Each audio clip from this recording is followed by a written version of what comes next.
Ganin ya faɗi ƙasa sumamme ne ya sa ta yi hamdala ta ce duk yadda aka yi ma'aruf yana da alaƙa da mai ɗaya daga cikin sunayen da na ambata, hakan ya sa zuciyarsa ta fara masa sacin rayuwarsa da mai wannan sunan.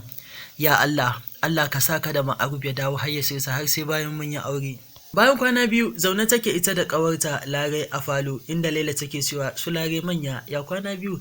Lare ta ce lafiya lau Laila, sai na ji wai zaki aure. Wallahi kuwa waye wannan mai sa'an? Laila ta ce bari ki ga hotonsa, ta nuna mata hoton Malik wato Ma'aruf a waya. Wow, handsome, awesome, Georges. Gayan yayi, amma yana mani kama da wani da na sani a Zaria, sai dai wancan ɗan talakawa ne kuma dolo ne. Gaban Laila ya faɗi. Ta ce wannan faɗan uwana ne. Lari ta ce okay, ai dama na ce miki naga suna kama ne kawai.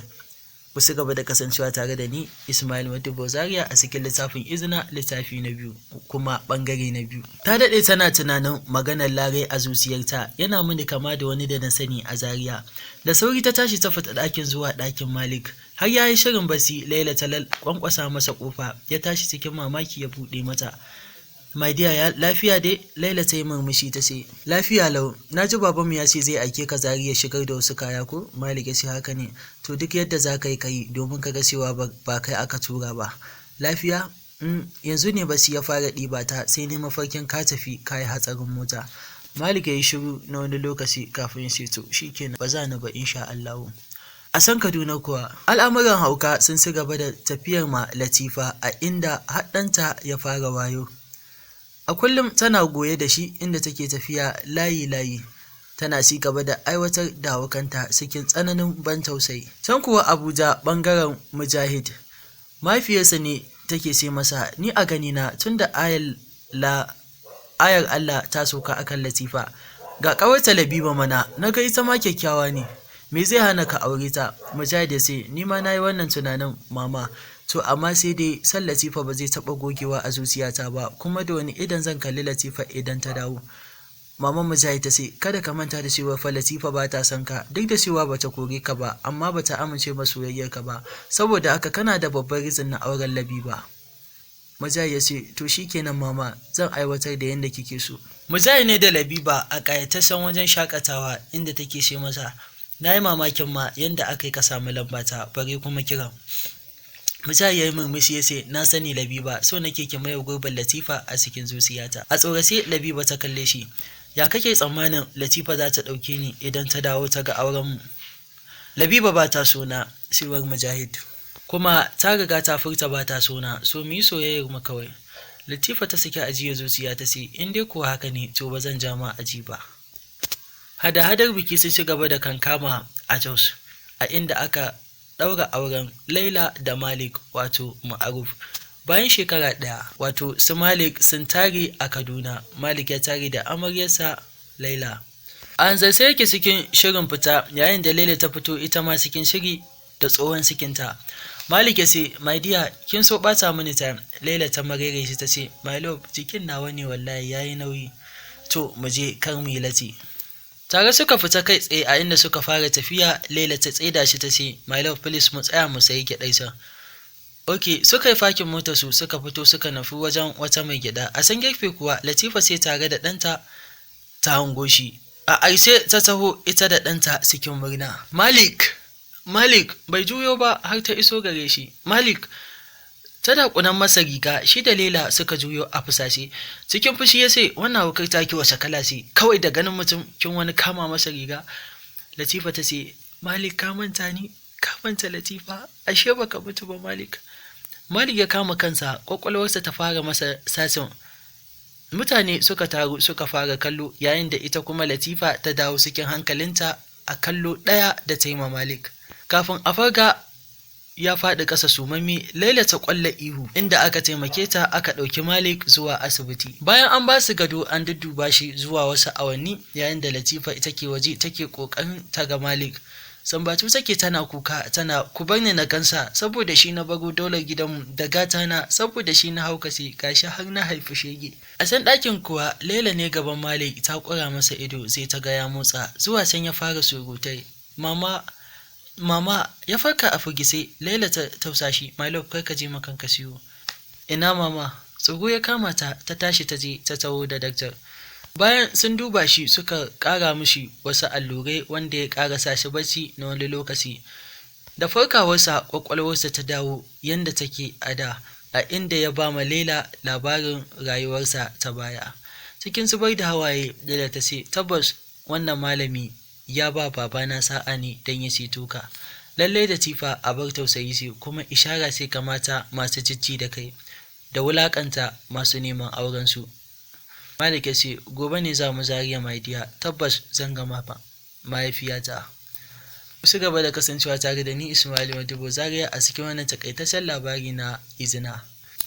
Ba zan iya misalta ma masu saurare yadda mahaifiyar Malik ta yi murna da ganinsa ba. Ashe daga ban za mu ƙara ganawa da kai Maliki. Allah na gode ma da ka dawo min da ɗana cikin kyakkyawar su. Laila da Malik suka kalli junansu kafin Malik ya ce, mama dan Allah ki daina kuka, murna ya kamata ki yi. Ai kukan murna ne. Ta share hawaye ta ce, ina roƙonka alfarma guda ɗaya. Mece ce? Ka koma Kaduna ka je ka ɗauko Latifa ka kai ta wajen iyayenta. Kuma idan da hali ina so ka aure ta, duba da yadda ta sha wahala a kanka. Malik da Laila suka kalli junansu, gaban Laila ya faɗi, ta ce a ranta, ya rabba ka dube ni, kada ka sa Malik ya amince ma auren Latifa. Malik ya ce, mom, a gaskiya ba zan iya auren Latifa ba, wannan abin da ya faru da ita izina ce a gare ta, so just let it go. Haka al'amarin yake a sanda Malik ya mai da Latifa ga iyayenta. Cikin tsananin tsoro maman Latifa ta yi mamakin yadda ta ga Latifa. Latifa, ke ce garin ya ina kika je? Wannan yaron fa ya kamanninki suka canza, waɗannan su waye? Cikin kuka Latifa ta ce, ayar Allah ce ta sauka a kaina mama, wannan yaron na samu cikin sani a sanda nake halin hauka. Tunda na bar gidan nan a hauka sai nake har ranar da na ga Malik. Ta nuna Malik. Mama Latifa ta juyo ga Malik ta ce, Malik, dama baka mutu ba, ya aka ka dawo daidai, ashe ba dolo ne kai ba? Malik ya ce, Allah ne ya aiwatar da abin da ya so a kaina, wannan mata ta ce sunanta Laila, ga Latifa ta dawo gare ku, Allah ya sa hakan ne mafi alheri. Dama haka rayuwar take, sewar Laila, wanda ke wulakanta jama'a zai ga iyakarsa. Masoyi na zo mu je, ka san za mu wurare da yawa. Ga parents da yan uwa daga Jos za su zo. Malik ya ce, haka ne fa my dear. Ya jiyo ga maman Latifa da ta yi mutuwa tsaye, ya ce, bye. A sanda suka juya ni cikin mota suke tafiya, inda ya ga Laila ta yi tagumi, ya ce, my love ya dai? Laila ta saki ajiyar zuciya ta ce, ina tunanin yadda abubuwa suka kasance ne, tabbas maza ta bar marƙashi, kowace mace sai namiji ya janyo mata zubar hawaye. Wannan zubar hawaye zai iya zuwa ta kowane ɓangare. Malik ya ce, yanzu dai kina nufin wata rana za ki kuka a kaina? Laila ta ce, shakka babu, to Allah ya sa ki yi kukan daɗi. Dukansu suka kyalkase da dariya. Labiba sai zaune gaban madubi tana rafsa kwalliya, yayin da Mujahid ke kan gado yana aiki a laptop ɗinsa. Kira ya shigo wayarsa ya duba ya ga abokinsa ne. Hello abokina. Ya yi shigo na lokaci kafin ya tashi tsaye cikin firgita. What? Yaushe? Okay, yanzu nan zani na duba ta. Ya kashe wayar cikin sauri ya janyo jalabiyar sai ya sanya. Labiba ta ce, lafiya me ya faru? Latifa ta dawo, ya ba ta amsa kai tsaye. Cikin faɗuwar gaba da tashi hankali ta miƙe tsaye. Latifa ta dawo. Bai jira ta ƙara wata magana ba, ya ɗauki ya ce ta biyo bayansa. Ba su ɗauki wani dogon lokaci ba suka iso gidan su Latifa. Dukansu suna falo, da zuwansu suka rungume juna. Latifa, ashe za mu gana? Latifa, ya aka yi haka? Take ana Latifa ta mata bayanin komai cikin kuka. Labarin ya karyar da zuciyar Mujahid, bai san sanda ya fashe da kuka ba. Ya ce, Latifa, kina nufin ki ce kawai Malik ya dawo da ke gida ne amma bai miki maganar aure ba? Latifa ta ce, Mujahid, kamar yadda na faɗa haka abin yake. Malik ba zai iya aure na ba. Mujahid, ka yafe min, ina mai roƙonka gafara akan abubuwan da na aikata min a baya, saboda kai ne mafi kusanci a gare ni a halin yanzu da wannan abu ya same ni. Idan da ina da halin da zan ga mazajen da na wulakanta a baya, da na nemi gafararsu. Tabbas alhakinku ne ya tattaru ya afka a kaina. Mahaifiyar Latifa ta ce, Mujahid, domin kauda mana tsammani, musamman Malik ya ƙara turo sako akan cewa lalle fa da zarar Latifa ta wartsake a sama mata mijin aure. Mujahid ya yi ajiyar zuciya ya ce, kada Malik ya yi tunanin ya ci banza, wallahi bai ci banza ba. Kada ki yi tunanin ya sa amanar ki Latifa, ya sa amanar kansa ne. Kada ya yi tunanin kin ci baya, da yardar Allah wannan ƙaddarar da ta afku a gare ki za ta zame miki alheri. Latifa, ba zan nemi shawarar kowa ba, kuma ba zan tsaya dogon tunani ba akan abin da na san daidai ne. Latifa, zan aure ki idan har kin amince min. Dukkaninsu suka zaro ido suke da mamakin maganar Mujahid. Mujahid, za ka aure ni? Ƙwarai kuwa Latifa, tuntuni soyayyar gaskiya nake miki a zuciyata, wanda kuma har a halin yanzu babu abin da ya canza Latifa. Idan da baka yanke wannan shawarar ba Mujahid, ni sai zan fara baka shawarar nan. Cewar Labiba ta kalli Latifa ta share mata hawayen da yake shatatar mata. Kada ki damu Latifa, wannan sai kaddararki, kuma ki ɗauka kin cinye ta. Ba zan ɗauke ki a kishiya ba, fa sai ƙawa wacce take aminiya a baya yanzu kuma ta zama ‘yar uwa. Maman Latifa ta ɗaga hannu sama cikin nuna godiya ga Ubangiji.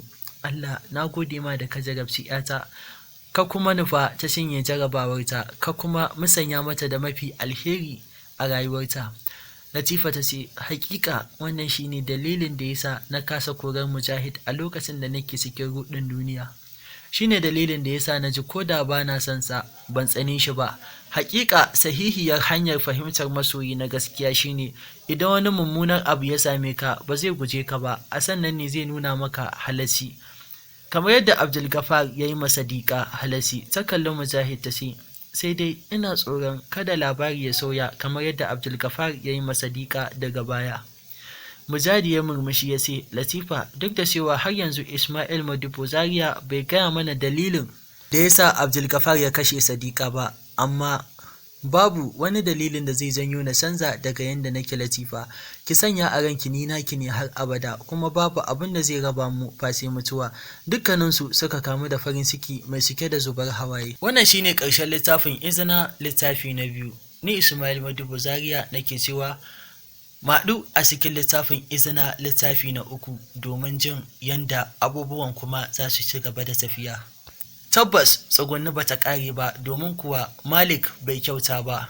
Wannan yana ɗaya daga cikin kalan yaudara, ko in sai nau'i ɗaya daga cikin nau'ikan yaudara da butulci da cin amana irin na 'ya'ya maza. Ku duba masu saurare, duk yanda Latifa ta sha wahala a kansa, dukkanin abubuwan da suka faru da Latifa a rayuwarta, ta rabu da daular gidansu, ta rabu da mutuncinta da arzikinta da tutiyarta da izzarta, ta bi Malik duniya har Allah ya nufa ta yi hauka, ta yi cikin shege. Amma duk da haka Malik bai duba wannan ba, saboda shi a ganinsa idan ya auri Latifa ya ci baya. Tabbas Allah ba azzalumin bawansa ba ne. Duk da cewa Allah ya musanya ma Latifa da mafi alheri na masoyinta na gaskiya Mujahid ya amince ma aurenta. To amma akwai abubuwa waɗanda za su biyo baya, waɗanda suke nuni da cewa lallai da sauran rana aka ba. To littafin Izina, littafi na 3 zai zo muku daga ni Ismail Modibo Zaria. Ku huta masu saurare, ku ci gaba da kasancewa tare da ni Ismail Modibo Zaria a cikin tashar Dausayin Littattafan Hausa don ci gaba da sauraron waɗansu littattafan masu zuwa da kuma waɗanda muke kai yanzu kafin littafin Izina, littafi na 3 ya zo muku. Assalamu alaikum wa rahmatullahi wa barakatuh.